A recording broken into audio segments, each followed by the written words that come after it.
Awake, June 2012. Is your food really safe? That is the question posed in our cover series. It begins with the article, Is Your Food Safe?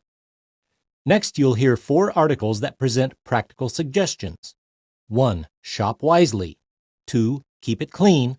3. Prepare and store food carefully. And 4. Be observant when eating out. The cover series concludes with the article, Healthful Food for All, Soon. Next come The Bible's Viewpoint, Can the Dead Help the Living? And The Bible, A Book of Accurate Prophecy, Part 2, Flee from Babylon, followed by Young People Ask, Are We Just Friends or More? Part 1. Our program continues with Was It Designed? The Shell of the Clusterwink Snail, and I Found True Love and Peace, the life story of Egidio Nahakbria, followed by Batik, Indonesia's fabulous fabric, and Euro 2012, a historic event.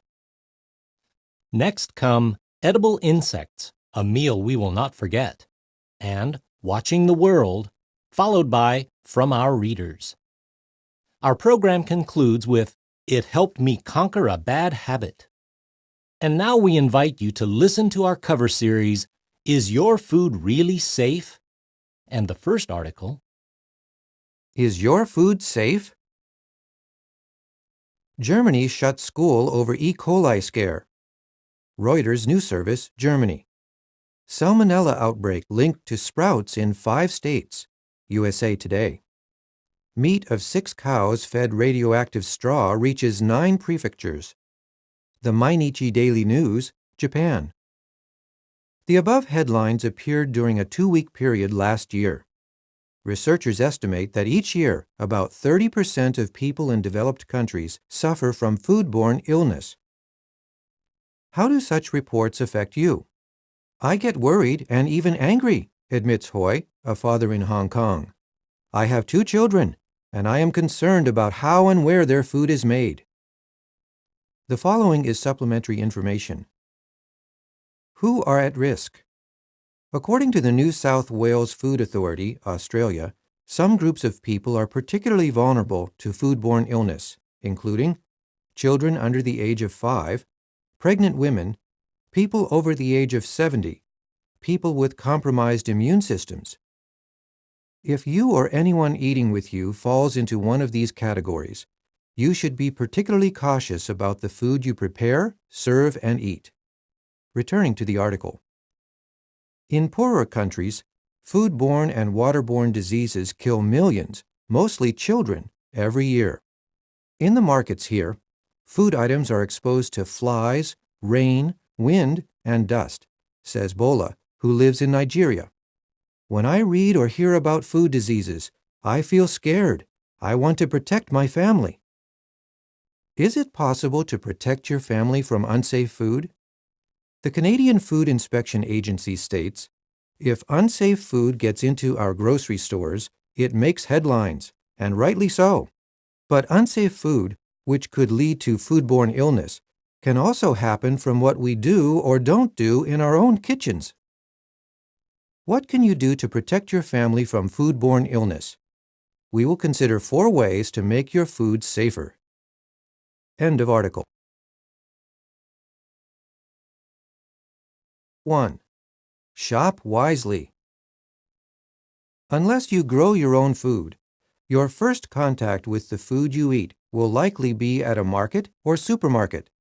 When you shop, how can you select and purchase healthful food? Plan your route. Shop for non-perishable food first, advises the Food Safety Information Council in Australia. Leave items from the fridges and freezers to the end of your shopping. Also, if you are buying hot food, pick it up just before you return home. Favor fresh food. Try to purchase fresh food when possible. Ruth, a mother of 2 in Nigeria, says, I usually go to the market very early in the morning when the food is fresher. Elizabeth from Mexico also shops at an open market. There I can buy fresh fruits and vegetables. and I can pick them out myself, she says. I always buy fresh meat slaughtered that day. If necessary, I freeze what I don't use. Inspect your food. Ask yourself, is the skin on my produce intact? Is the meat free of unusual odors? If the food is pre-wrapped, inspect the packaging. Damaged packages can allow poisonous bacteria to enter the food. Cheng Fai, who buys food at a supermarket in Hong Kong, says, it is also necessary to check the expiration date printed on packaged food. Why? Experts warn that even if expired food looks, smells, and tastes good, it can still make you sick. Pack safely. If you use a reusable shopping bag or plastic bin, wash it out frequently with hot soapy water.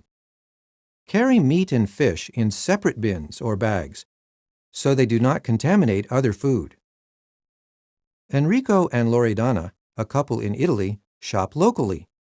That way, they explain, we don't have to transport food very far and risk spoilage.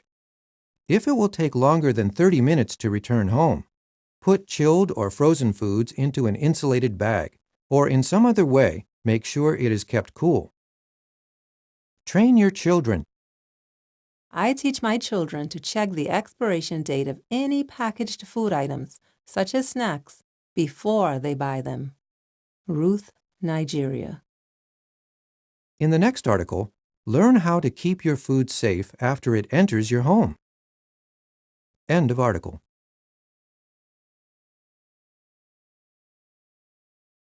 Two, keep it clean. Just as a surgeon protects his patients by washing his hands, sterilizing his instruments, and maintaining a clean operating room, you can protect your family by keeping yourself, your kitchen, and your food clean. Wash your hands. The Public Health Agency of Canada states that hands spread an estimated 80% of common infectious diseases like the common cold and flu. So, wash your hands thoroughly with soap and water before eating, after using the toilet, and when you prepare a meal. Keep your kitchen clean. One study revealed that while the bathroom tended to be the cleanest place in the home, the sites in the households that were contaminated with the most fecal bacteria were the sponge dishcloths in the kitchen. Therefore, change dishcloths frequently and use hot soapy water or disinfectant to clean kitchen surfaces. Granted, this is not always easy. A woman named Bola lives in a home without tap water. It is a big challenge, she says, but we never skimp on soap and water, so they are always available to keep our kitchen and home clean. Rinse produce. Before produce is sold, it may have been contaminated by unclean water, animals, fecal matter, or other raw food items. Therefore, even if you plan to peel fruits or vegetables, rinse them thoroughly to remove harmful bacteria. This takes time. When I prepare a salad, says Diane, a mother in Brazil, I try not to rush so that I am sure to wash the greens thoroughly. Separate raw meat. To prevent the spread of bacteria, seal or securely wrap all raw meat, poultry, and seafood and separate them from other food. Use a separate cutting board and knife for those foods, or wash your cutting board and knife thoroughly with soap and hot water before and after raw meat or seafood touches it. Train your children. We teach our children to wash their hands before eating and to wash or discard food that has fallen on the floor. Hoi, Hong Kong. Now that you, your tools, and your ingredients are clean, how can you prepare meals safely? End of article.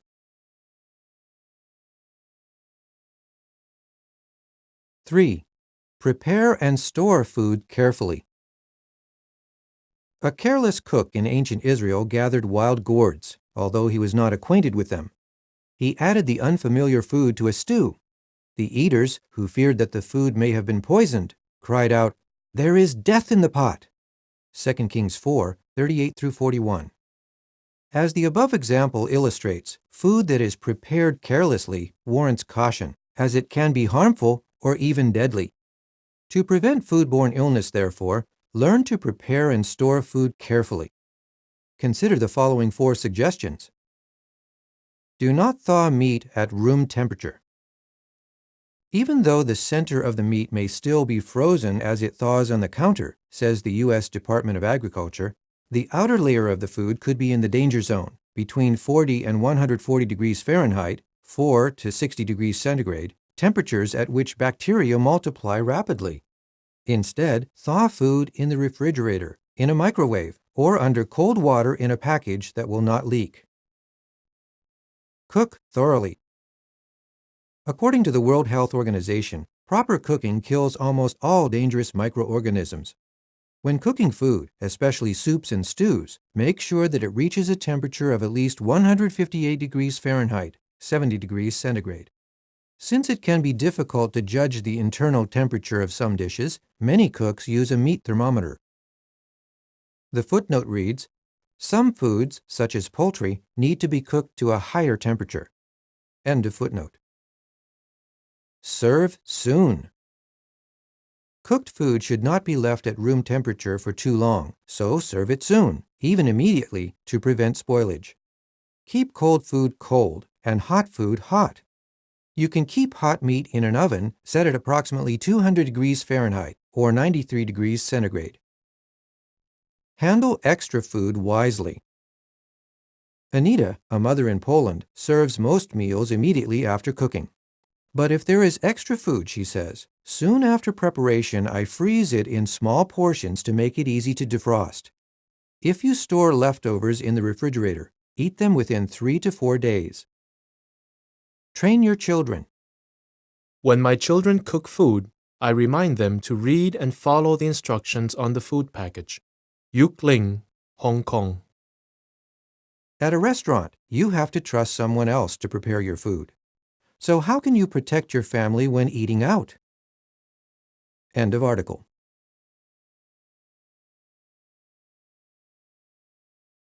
Four, be observant when eating out. Jeff, a healthy and energetic 38-year-old man, took his family out to eat at a restaurant near Pittsburgh, Pennsylvania, USA. A month later, Jeff died of acute liver failure. The culprit?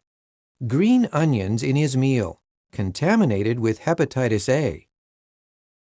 Almost half of all money spent on food in one Western land is spent in restaurants. Yet, in that same land, restaurant food is associated with about half the foodborne disease outbreaks. True, if you choose to eat at a restaurant, someone else purchases the ingredients, cleans the kitchen, and cooks the food. Nevertheless, you can decide where you eat, what you eat, and how you pack any food that you take home. Look around you. As we walk into a restaurant for the first time, says Diane, who lives in Brazil, I look around to see if the tables, tablecloths, utensils, and servers are clean and tidy. If not, we leave and look for another restaurant. In some lands, health officials routinely inspect and grade restaurants for cleanliness, and they post the results for the public to read. Beware of doggy bags. The U.S. Food and Drug Administration advises, if you won't be arriving home within 2 hours of being served, sooner if temperatures are above 90 degrees Fahrenheit or 32 degrees centigrade, don't take the leftovers home with you. If you have leftovers, go directly home after your meal and store them in the refrigerator. Train your children. We teach our children to avoid food that might be unsafe to eat. Noemi, Philippines. If you take the 4 steps outlined in this series of articles, you can make your food safer. End of article. Healthful food for all soon. You can take practical steps to enjoy safer food. However, many factors are beyond your control. For example, you cannot personally inspect all food before you buy or prepare it. You may have to purchase food that has been processed and shipped from afar. And some of the food that you buy may be contaminated by dangerous chemicals in the air, water, or soil. In a report entitled foodborne disease control a transnational challenge. Officials from the World Health Organization state that some food safety problems cannot be resolved by national governments alone. They require international cooperation. Foodborne diseases are a global problem. Understandably, many will question why we can confidently say that soon there will be healthful food for all. It is because Jehovah, the Lord of the whole earth, promises a solution to man's food problems. Joshua 3:13. Some may claim that unsafe food proves that God cannot be trusted. But think, if a waiter carelessly allows fine food to spoil, would it be proper to blame the chef? Of course not. Similarly, humans, not the Creator, are responsible for spoiling the earth's supply of fine food. The prevalence of unsafe food is a man-made problem. God's promise is that He will bring to ruin those ruining the earth. Revelation 11:18. The fact is, God has already proved that He cares about the quality of our food. He is the one who formed the earth and made trees that were not only desirable to one's sight, but also good for food. Genesis 2:9. Even after sickness infected the human family, Jehovah God gave His people specific guidelines that would protect their food and their bodies. The following is supplementary information. A Code of Rules of Health. About 3,500 years ago, Israel received the Mosaic Law. That law protected the Israelites from many foodborne illnesses. Consider the following instructions. Avoid unclean utensils and dishes that touched a dead animal. Any vessel of which some use is made will be put in water, and it must be unclean until the evening and then be clean. Leviticus 11:31-34. Do not eat an animal that died of itself. You must not eat any body already dead. Deuteronomy 14:21. Eat leftovers within a short period. On the next day, what is left of it also may be eaten. But what is left of the flesh of the sacrifice on the third day is to be burned with fire. Leviticus 7:16-18. A. Rendell Short, M.D., expressed surprise that the Mosaic Law, compared with the contemporary laws of surrounding nations, should contain so wise and reasonable a code of rules of health. Returning to the article. What kind of food does God want us to enjoy? The Bible tells us, He is making green grass sprout for the beasts, and vegetation for the service of mankind, to cause food to go forth from the earth, and wine that makes the heart of mortal man rejoice, to make the face shine with oil, and bread that sustains the very heart of mortal man. Psalm 104:14-15. The Bible also states that every moving animal that is alive may serve as food. Genesis 9:3. Regarding our future, His Word promises, He will certainly give the rain for your seed with which you sow the ground, and as the produce of the ground, bread, which must become fat and oily. Your livestock will graze in that day in a spacious pasture. Isaiah 30:23. Yes, today's foreboding headlines will soon be replaced by the announcement, Healthful Food for All. End of article.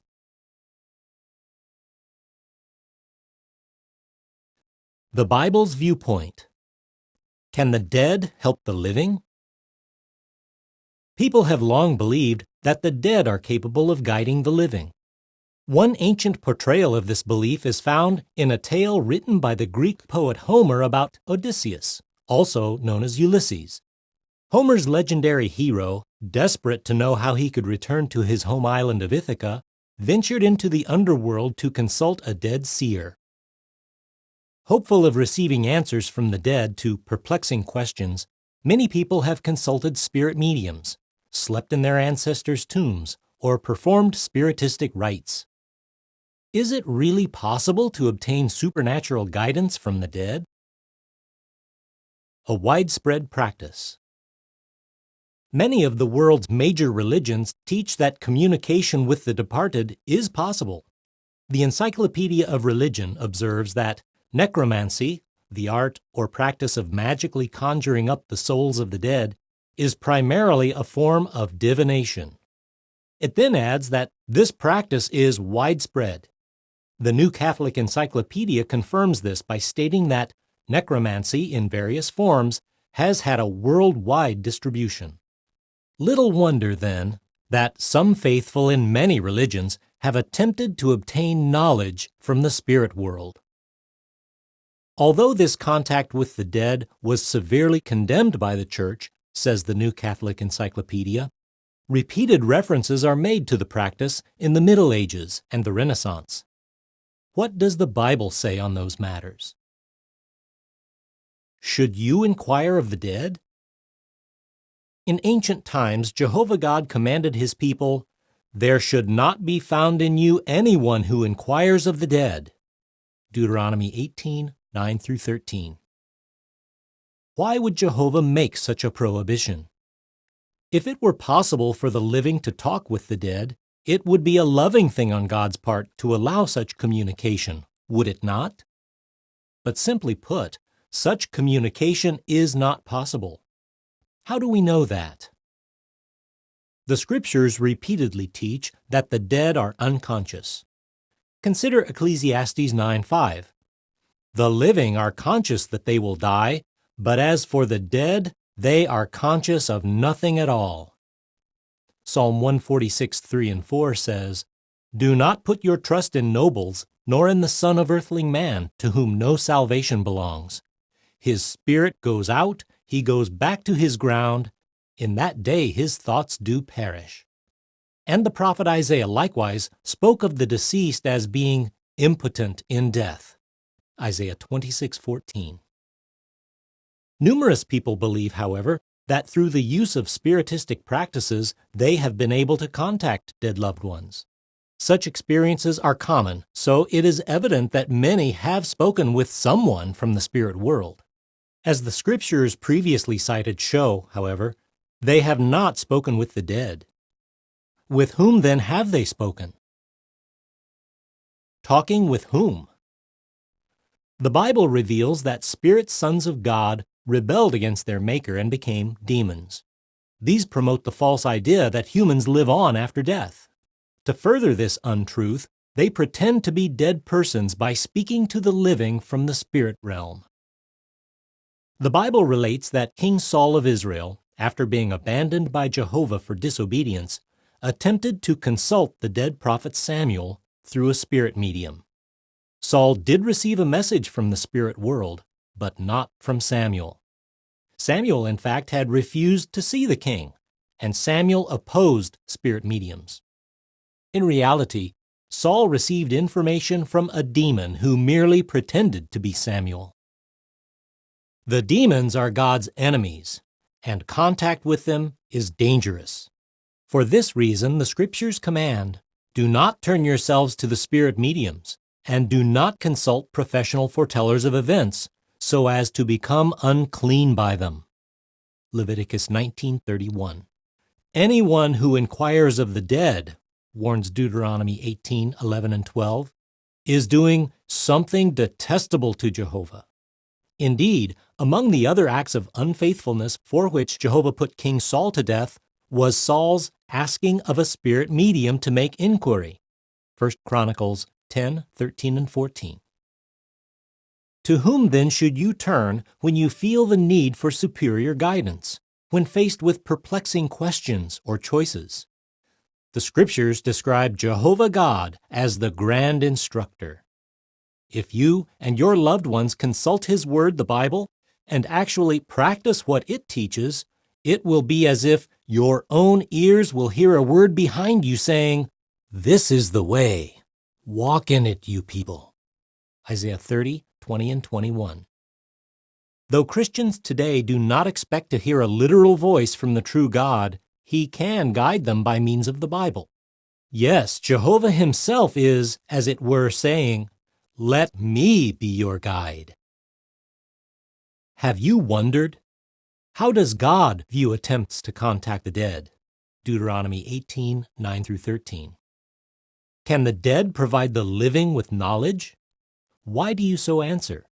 Ecclesiastes 9:5. To whom may we confidently turn for guidance? Isaiah 30:20 and 21. End of article.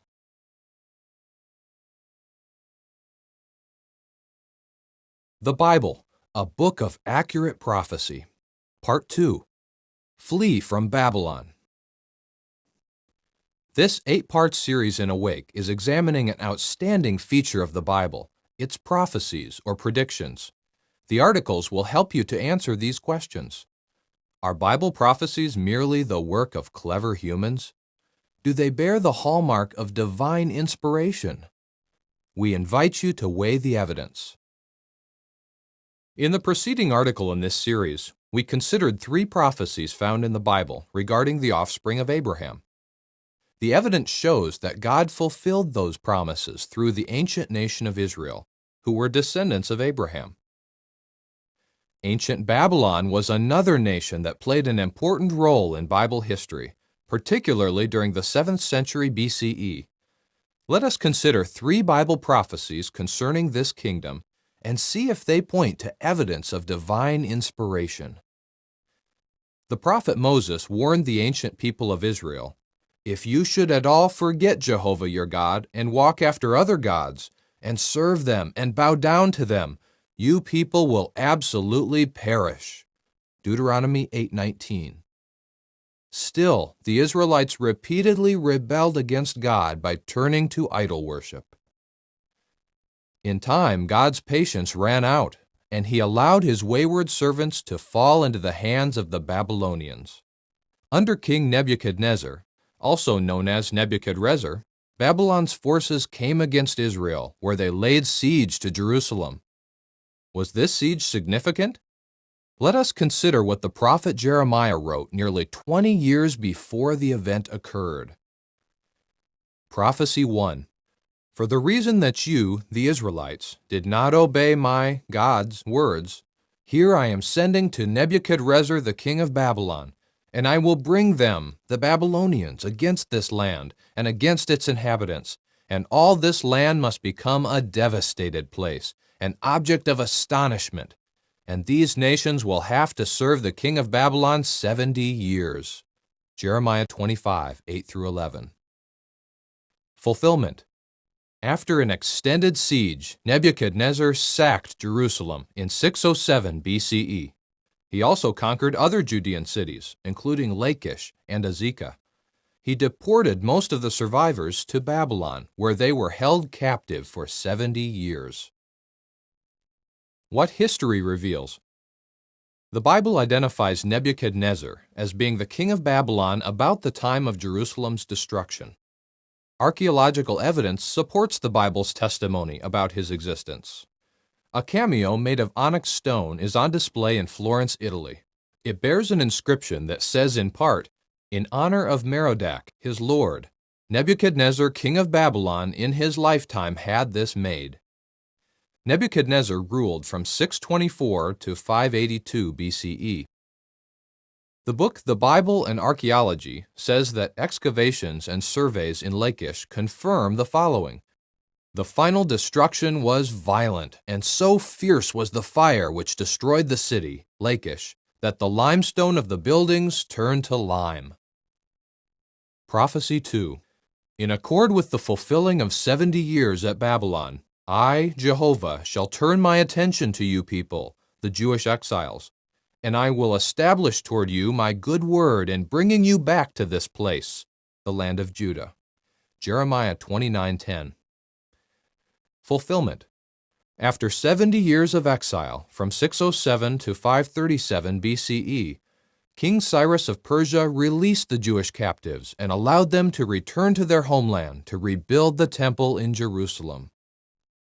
What history reveals? Did the Israelites remain captive in Babylon for 70 years as the Bible foretold? Note the comments of a leading Israeli archaeologist, Ephraim Stern. From 604 BCE to 538 BCE, there is a complete gap in evidence suggesting occupation. In all that time, not a single town destroyed by the Babylonians was resettled. The so-called gap, in which there was no occupation or resettling of conquered territory, corresponds closely to Israel's exile in Babylon from 607 to 537 BCE.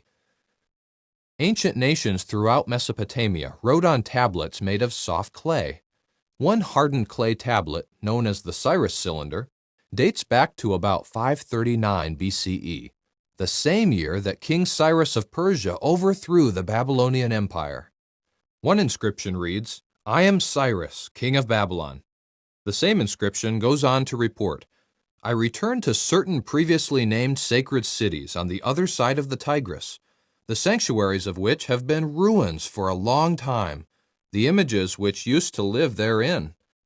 I also gathered all their former inhabitants and returned to them their habitations." This secular source harmonizes with the Bible prophecy that states that the Jewish exiles would be repatriated to their homeland, a prophecy recorded about 200 years in advance. Prophecy 3. Babylon, the decoration of kingdoms, the beauty of the pride of the Chaldeans, must become as when God overthrew Sodom and Gomorrah. She will never be inhabited. Isaiah 13:19 and 20. Fulfillment. In a shocking turn of events, the mighty world power of Babylon fell before a combined army of Medes and Persians in 539 BCE. The footnote reads, that Media would play a leading role in the conquest of Babylon was also foretold by Isaiah some 200 years in advance. End of footnote. The city never fully recovered. Rather, it slowly declined and eventually became a desolate waste without an inhabitant. Jeremiah 51:37. What history reveals? Babylon's disappearance was so complete that scholar Tom Boy speaks about Western historians and travelers from the 16th until 18th century who were familiar with the city's symbolic value but had problems identifying the exact location. In 1919, H.R. Hall, the keeper of Egyptian and Assyrian antiquities at the British Museum, described Babylon in this way: "It is a chaos of tumbled walls, overwhelmed with sand." The following is supplementary information. Timeline of Babylon. All dates are BCE. Circa 732, Isaiah foretells the fall of Babylon. 647, Jeremiah is commissioned as prophet. 632, Babylon overthrows Assyria. 625, Nebuchadnezzar begins ruling. 617, Daniel and Ezekiel are taken to Babylon. 607, Nebuchadnezzar destroys Jerusalem. 582, Nebuchadnezzar's rule ends. 539, Babylon falls to the Medes and the Persians. 537, Jewish captives allowed to return to Jerusalem. In all, the Jews were held captive in Babylon for 70 years. Returning to the article. What can we conclude from our examination of the fulfillment of these prophecies? It should be clear that time and again the Bible has proved to be a book of accurate prophecy. The prophetic messages regarding Judah and Babylon were fulfilled exactly as foretold. Jerusalem suffered destruction because the people did not heed the divine warnings to reject ungodly conduct. After the foretold 70 years of captivity in Babylon, the Israelites were allowed to return home to Jerusalem. The ancient city of Babylon was destroyed in the manner that was described, and it remains uninhabited down to this day. But these are only a few of the many prophecies found in the Bible. Our next issue will discuss how events in the 1st century CE were foretold long in advance. Those fulfilled prophecies also build our confidence in the accuracy of the Bible. End of article.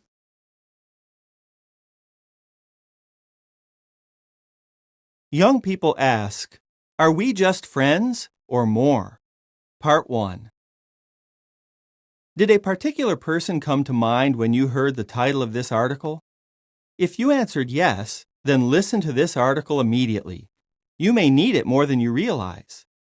If you answered no, then listen carefully to this article anyway. It will help you to keep your friendships with the opposite sex above board and problem-free. Do you think the following statement is true or false? I shouldn't have friends of the opposite sex until I'm ready for a serious relationship that could lead to marriage. Consider, although he wasn't looking to get married, Jesus had friends of the opposite sex.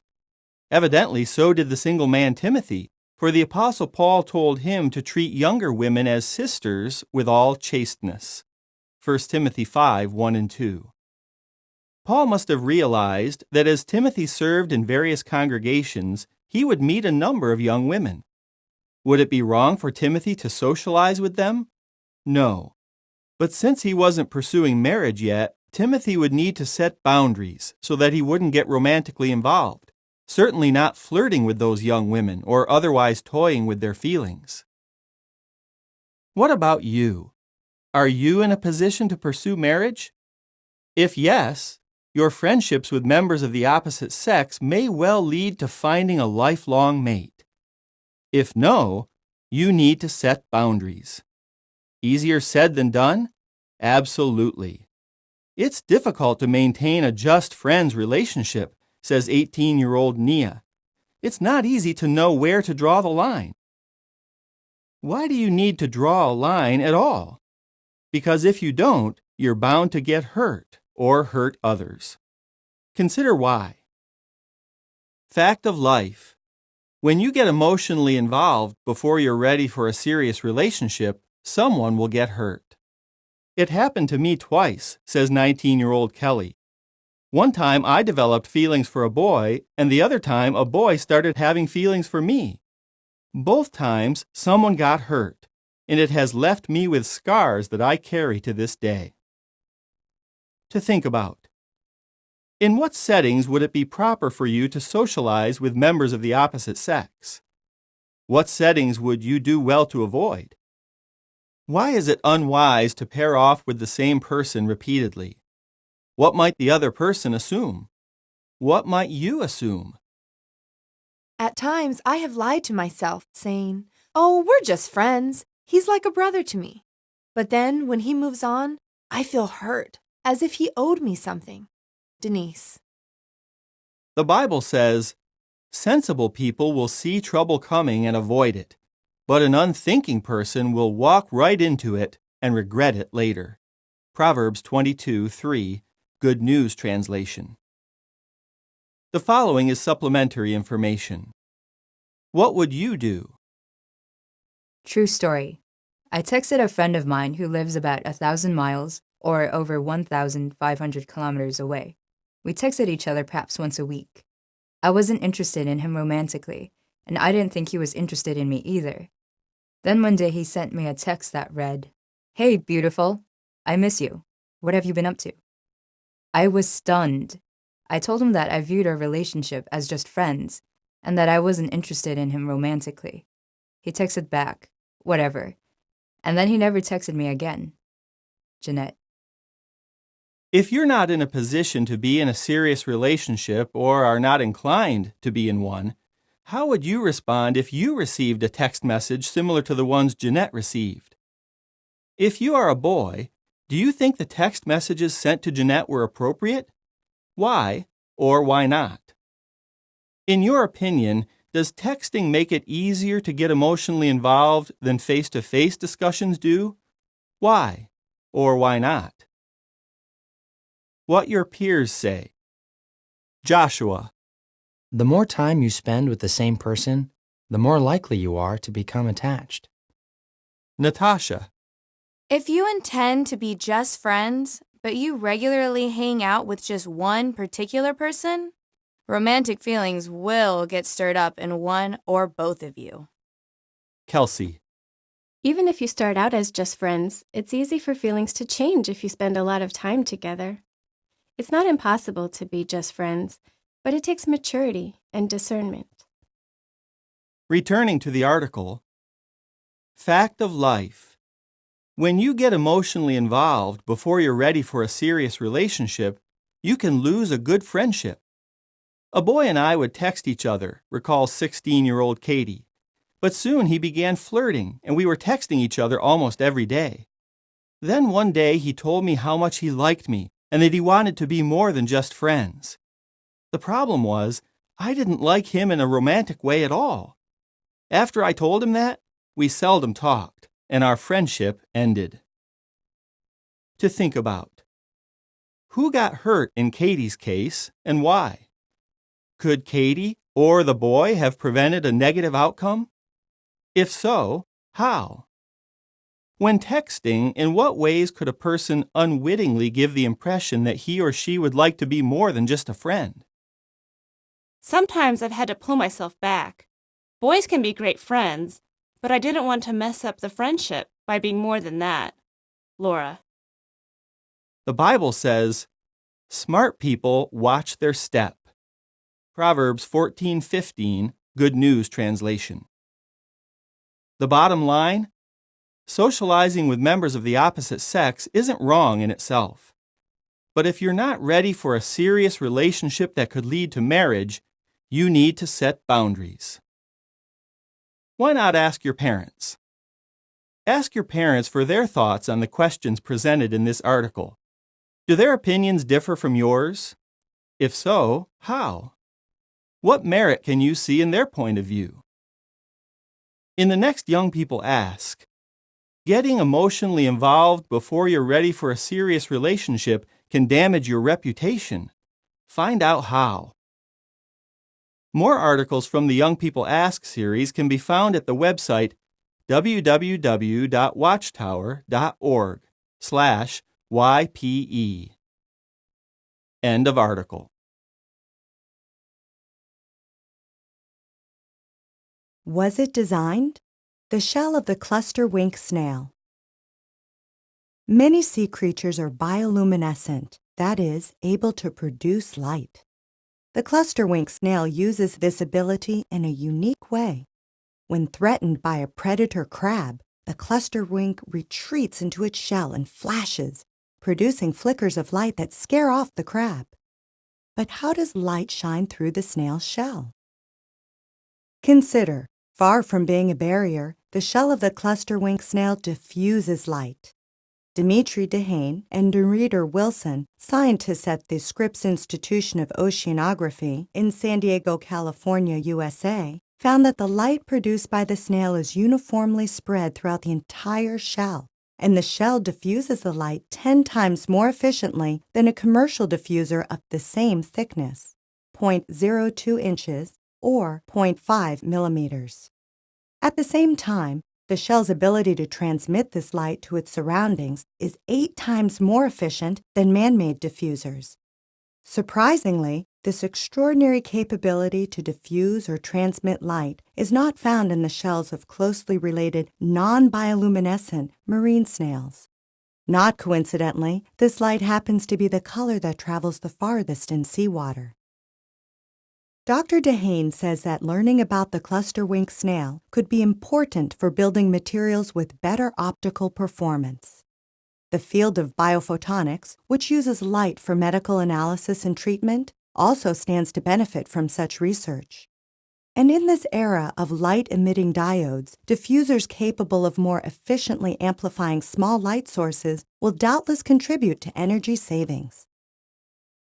What do you think? Did the shell of the Clusterwink snail come about by evolution? Or was it designed? End of article.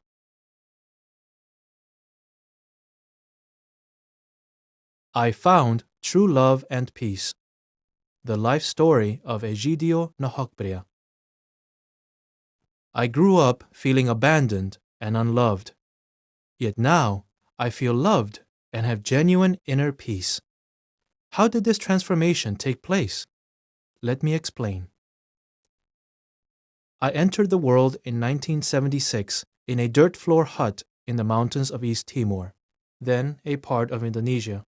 I was the 8th of 10 children born to poverty-stricken parents. Because my parents could not feed us all, they kept my identical twin brother and asked my cousin to raise me. In December 1975, just before I was born, Indonesia invaded East Timor, and that triggered a guerrilla war that lasted over 2 decades. Thus, my earliest memories are of violence and suffering. I vividly remember soldiers attacking our village and forcing all to flee for their lives. My cousin and I trekked to a lonely mountainside where thousands of Timorese had sought refuge. The soldiers, however, discovered our hideout, and soon enemy bombs rained down on us. I have horrible memories of the terror, death, and destruction that followed. When we finally returned to our village, I lived in constant dread. Many of our neighbors disappeared or were killed, and I feared I might be next. When I was 10, my cousin fell sick and died, so my parents sent me to live with my grandmother. She was a widow who was embittered with life and viewed me as a burden. She worked me like a slave. One day, when I was too sick to work, she beat me and left me to die. Fortunately, one of my uncles took me to live with his family. At age 12, I finally started school. Soon afterward, my uncle's wife fell ill and my uncle became severely depressed. Not wanting to burden them further, I ran away and attached myself to a group of Indonesian soldiers based in the jungle. I became their helper, washing clothes, cooking food, and cleaning camp. They treated me well, and I felt needed. But after several months, my relatives found me and pressured the soldiers to return me to my village. Political activist. After finishing high school, I moved to the capital of East Timor, Dili, and entered a university. There, I met many youths with backgrounds similar to mine. We concluded that the only way to achieve national independence and social change would be through political action. Our student group organized many political demonstrations, most of which ended up in riots. Many of my friends were injured. Some were even killed. When East Timor gained independence in 2002, the country lay in ruins. Tens of thousands of people had died, and hundreds of thousands had been displaced. I hoped that conditions would improve, but widespread unemployment, poverty, and ongoing political upheaval continued. A new direction. At that time, I was living with some relatives, including a distant younger relative named Andre, who was studying the Bible with Jehovah's Witnesses. As a devout Roman Catholic, I was not happy that my relative was involved with another religion. Still, I was curious about the Bible and occasionally read the copy Andre kept in his bedroom. What I read stirred my interest further. When in 2004, Andre gave me a printed invitation to the memorial of Jesus' death, I decided to attend. Misreading the invitation, I arrived at the meeting place 2 hours early. When the witnesses arrived, including locals as well as foreigners, they warmly shook my hand and made me feel welcome. I was impressed. During the memorial discourse, I noted each cited scripture in a notebook and later checked them in my Catholic Bible to see if what the speaker said was true. It was. The following week, I attended Mass at my church. Because some others and I arrived late, the priest grabbed a piece of wood and angrily drove us out of the church. As we stood outside, the priest ended the service by saying to the congregation, "May the peace of Jesus go with you." One brave woman called out, "How can you talk of peace when you just drove those people out of the church?" The priest ignored her. I left the church and never returned. Soon afterward, I began studying the Bible and attending witness meetings along with Andre. Our relatives were alarmed and began to oppose us. Andre's grandmother warned us, "I will dig a hole to bury you boys in if you continue to study with that new religion." Her threats, however, did not deter us. We were determined to make spiritual progress. Making changes. As I studied the Bible, I began to feel that I had never really known love. I was tough and defensive and found it hard to trust people. The witnesses, though, took a genuine interest in me. When I fell very sick and my relatives ignored me, the witnesses visited me and helped me. Their love was not just words and talk, but true love, which shows itself in action. 1 John 3:18, today's English version. Despite my rough appearance and disposition, the witnesses treated me with fellow feeling and brotherly affection. 1 Peter 3:8. For the first time in my life, I began to feel loved. My personality softened, and I began to develop love for God and my fellow man. Consequently, in December 2004, I symbolized my dedication to Jehovah by water baptism. Andre was baptized soon afterward. Blessings amid troubles. Following my baptism, I felt a burning desire to help other people who had never known true love or justice. Therefore, I took up the full-time Christian ministry, or pioneering, as Jehovah's Witnesses call it. Sharing the Bible's upbuilding message was far more refreshing than sharing in political demonstrations and riots. At last, I was truly helping people. In 2006, political and regional tensions in East Timor erupted again. Factional groups battled over long-standing grievances.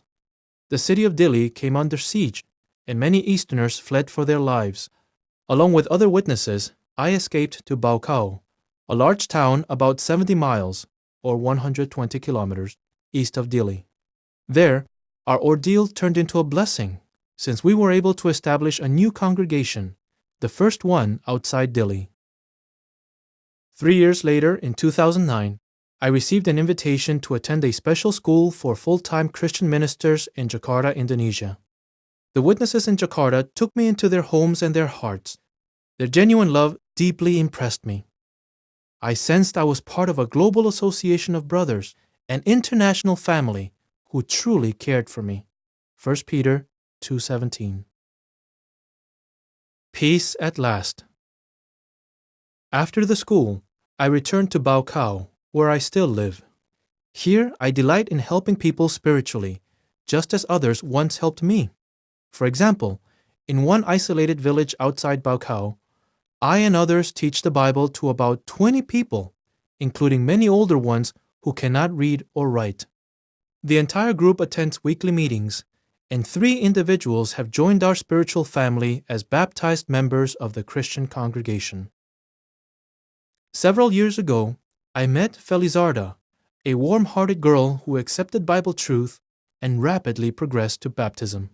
We married in 2011. I am happy to say that Andre, my relative, serves at the East Timor office of Jehovah's Witnesses. Even most of my relatives, including Andre's grandmother, who once wanted to bury us, now respect my faith. In the past, I felt angry, unloved, and unlovable. But thanks to Jehovah, at last I have found true love and peace. End of article.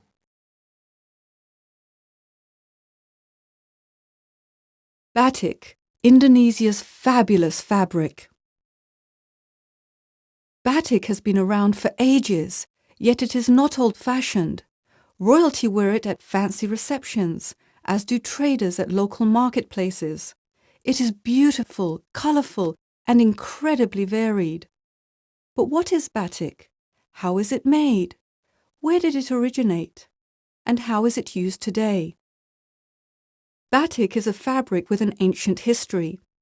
The batik design is made by using a special dye-resistant technique and has become an integral part of Indonesian life and culture. Similar fabrics are popular the world over. A marriage of dye and wax. A craftsperson produces a piece of batik cloth by using a small copper tool filled with liquid wax to draw by hand an intricate design on a piece of fabric. When the wax is dry, the fabric is dyed. Waxed parts keep their natural color, unaffected by the dye. The process is often repeated using various colored dyes to create vivid designs. In the mid-19th century, batik artisans used copper stamps to apply the wax. This method was faster than using the handheld tool and could be used to produce identical pieces of fabric. During the 20th century, commercial factories started to screen print the design on the fabric. Handmade batik can still be purchased. However, the industrially printed batik now dominates the market. Cotton or silk is usually used to make batik. Dyes are made from locally grown leaves, wood, bark, and spices, although synthetic dyes are also used. Before wax was introduced, vegetable pastes, animal fats, and even mud were used to create patterns. Nowadays, the wax is often synthetic. Yet, a mixture of paraffin and beeswax is still used. Long history, bright future. No one knows exactly when and where batik was made for the first time. In China, some fragments of batik date back to the 6th century CE. It is still unclear when the technique became known in Indonesia, but by the 17th century, there was evidence of a batik trade to and from Indonesia. In recent decades, batik has gained greater popularity and has become a symbol of Indonesian national identity. In 2009, in recognition of batik's long history in Indonesia and its impact on local culture, UNESCO listed batik as part of the country's intangible cultural heritage of humanity. Batik attire. There are traditional ways of wearing, folding, and making batik that are influenced by local beliefs and superstitions. Many of Indonesia's provinces have their own typical batik colors and motifs. Batik from the north coast of Java, for example, is brightly colored, often having motifs of flowers, birds, and other animals. However, batik from central Java usually has a narrower color range, and the motifs are often geometric designs. There are some 3,000 recorded batik patterns. A traditional batik garment is the selondang, which is a shawl or carrying cloth hung over the shoulder and worn by women. Women often carry a baby or items bought at the market in it, but the shawl is also used to cover the head on a hot day. Men use a traditional head covering called ikat kepala. The square batik cloth is tied around the head to form a turban. It is often considered as formal dress for ceremonies. Another popular garment made of batik is a rectangular cloth wrapped around the body called a sarong. Sometimes the two ends of this cloth are sewn together to form a tube. A typical sarong is worn around the legs and tucked in at the waist, resembling a loose skirt. The sarong is worn by both men and women. Batik fabric is used for almost any style of clothing, from casual trousers to glamorous gowns. But the fabric is also used for paintings, wall hangings, tablecloths, bedspreads, and so forth. Tourists strolling through an Indonesian market may find batik-style bags, sandals, lampshades, and even laptop covers. The variety is almost endless, a fabulous fabric indeed. End of article.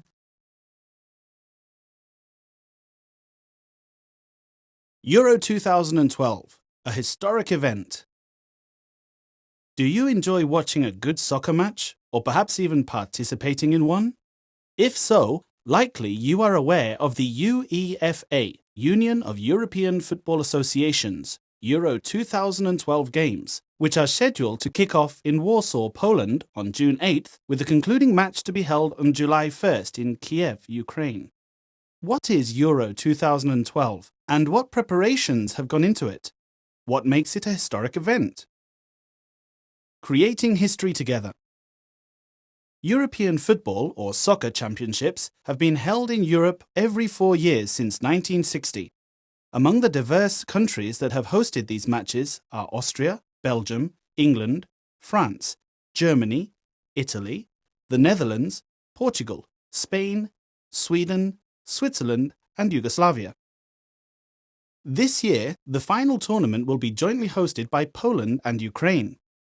In Poland, the cities of Gdansk, Poznan, Warsaw, and Wrocław will host the games.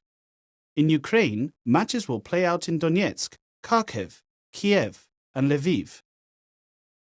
According to UEFA, this will be the third time that the final tournament is jointly hosted by two countries, after Belgium-Netherlands in 2000 and Austria-Switzerland in 2008. Even so, the Euro 2012 is historic. In what sense? This year's final tournament is not only the culmination of much collaboration between the two host countries and the match's organisers, but also the first to be held in Central and Eastern Europe. Thus, the official slogan selected for this year's event is Creating History Together. Preparations. Of course, one of the most important preparations for any match is obtaining adequate playing facilities. To that end, the host cities of Poznan and Kharkiv have renovated existing stadiums, while the stadiums in the other 6 cities are completely new. These facilities will hold an estimated 358,000 spectators.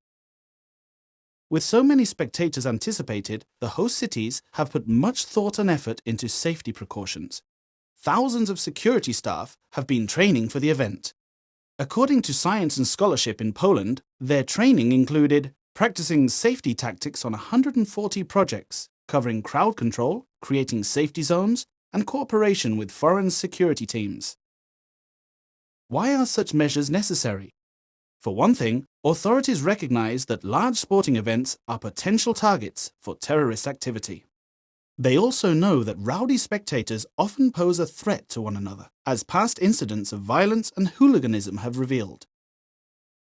The following is supplementary information. No tobacco at Euro 2012. On October 20th, 2011, UEFA announced that it will enforce a complete ban on the use, sale or promotion of tobacco in all stadia involved in the UEFA Euro 2012. The reason for the ban? A tobacco-free Euro 2012 is about respecting the health of our spectators and everyone else involved in the tournament, stated Michel Platini, president of UEFA. Among supporters of the ban are European Commissioner Andrula Vassiliou, who urged host cities to extend the smoke-free zone to include additional areas, such as restaurants and public transportation. Football and sport are about health and performance, states Vassiliou, and tobacco is about the opposite. They just don't mix. Returning to the article. A balanced viewpoint. Sadly, many spectators take their interest in sports to an extreme. My life is less happy and less fulfilled if my soccer team is doing badly, states one fan. I honestly believe that if nuclear war were a distinct possibility, my biggest worry would be if the next weekend's matches would be affected. By contrast, consider the balanced view of recreation that we find in an ancient book of wisdom, the Bible. It acknowledges the value of wholesome diversion in life, stating that there is a time to laugh and a time to skip about. Ecclesiastes 3, 1-4. The Bible also encourages moderation. Thus, when deciding what to center our lives on, we are wise to follow the Bible's advice to see the difference between what is important and what is not, and then to choose what is important. Philippians 1:10, easy to read version. End of article.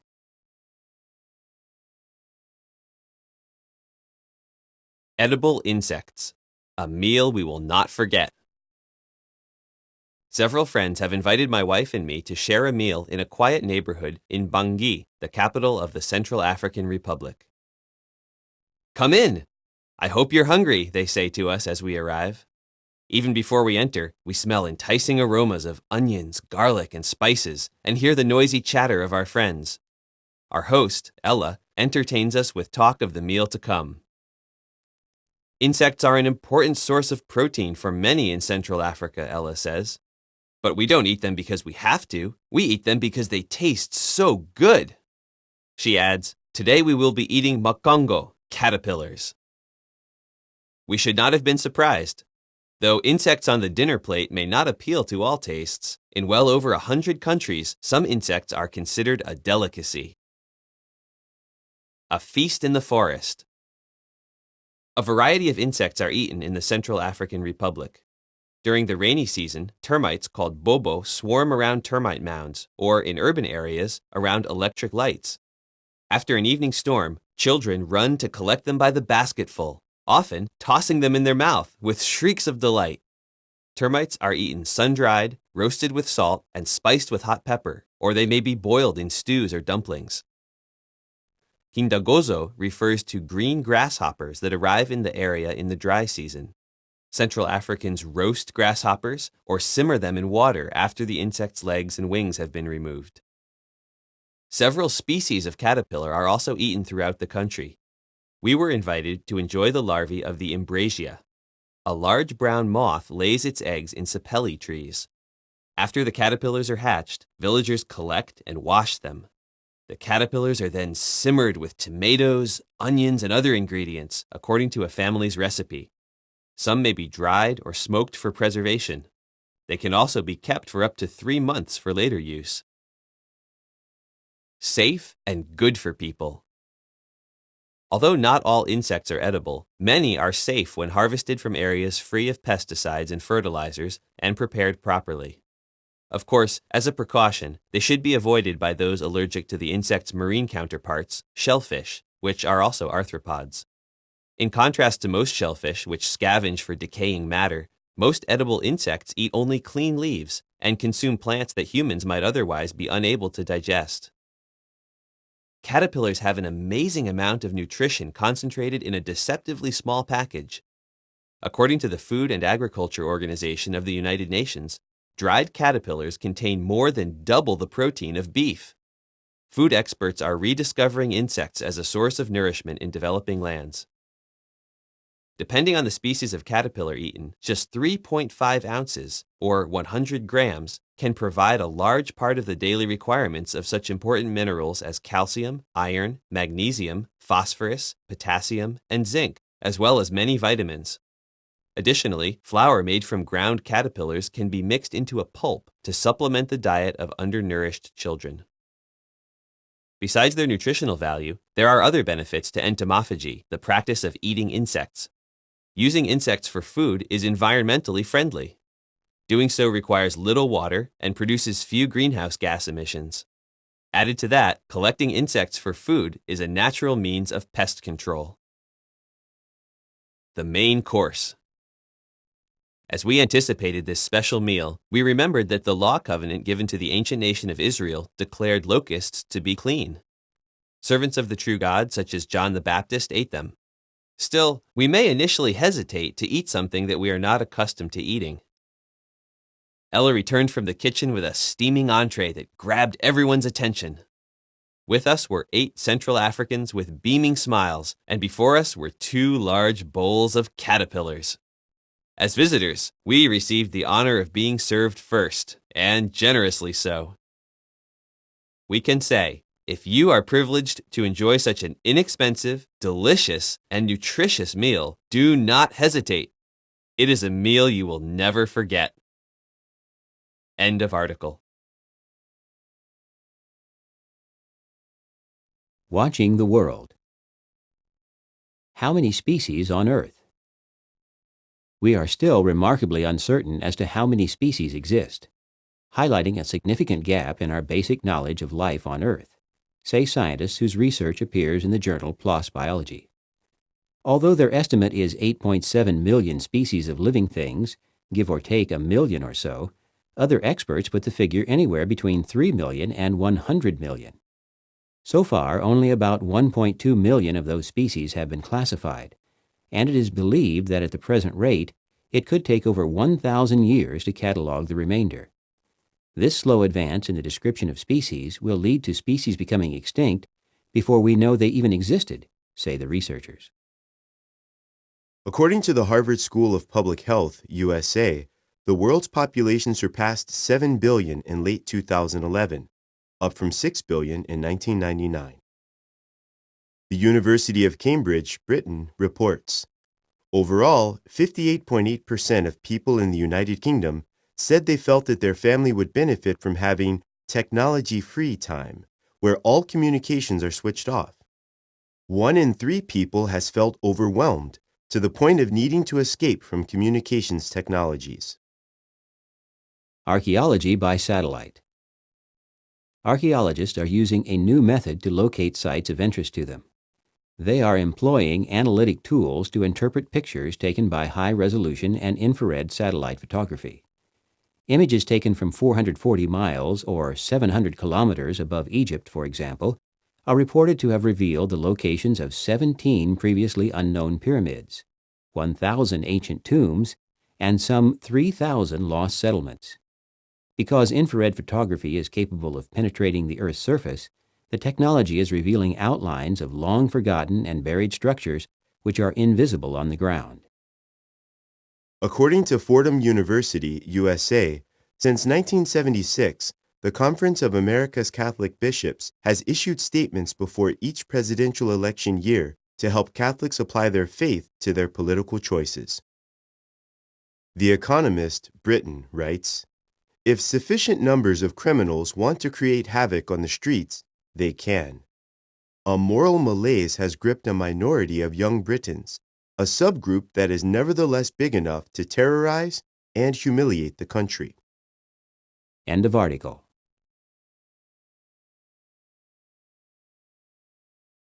From our readers. Hospice care. What is the goal? July 2011 issue. As a social welfare assistant, I trained at a hospice, and I can personally verify that what you say in the July 2011 Awake is true. Facilities that are fully prepared to care for the terminally ill are necessary in the world in which we live. I eagerly await God's government to come, when no one will say, "I am sick," and God will dry the tears from our eyes. Isaiah 33:24. M.R.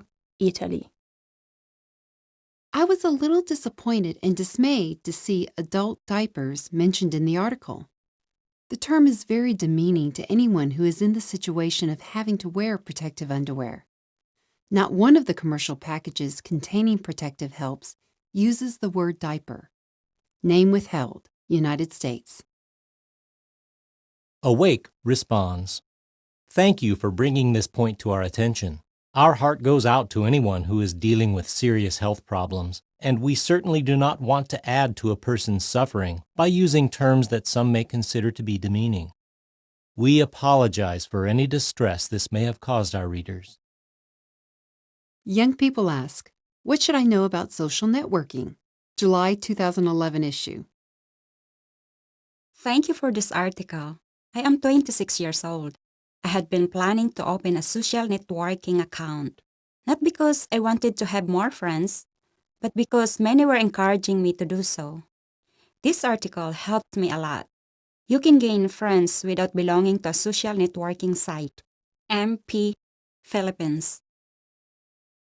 I expected the article to present a negative view of social networking, but the article was balanced.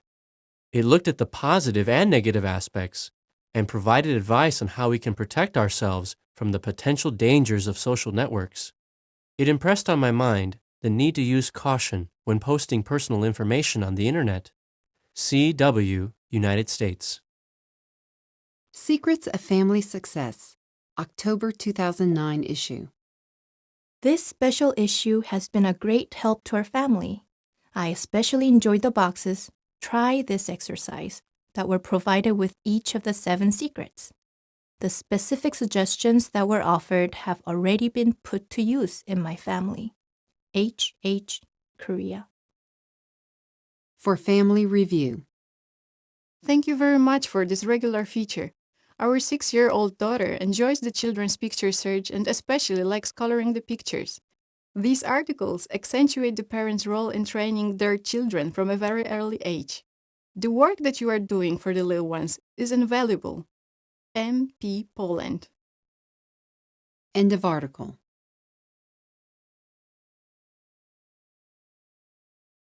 It helped me conquer a bad habit.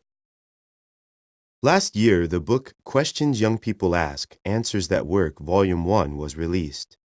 On page 180, it explains Proverbs 24:16, which says that a righteous one may fall 7 times and get up. This was a great help to a young person who said, "The illustration on that page showed me that my progress is noticed by God.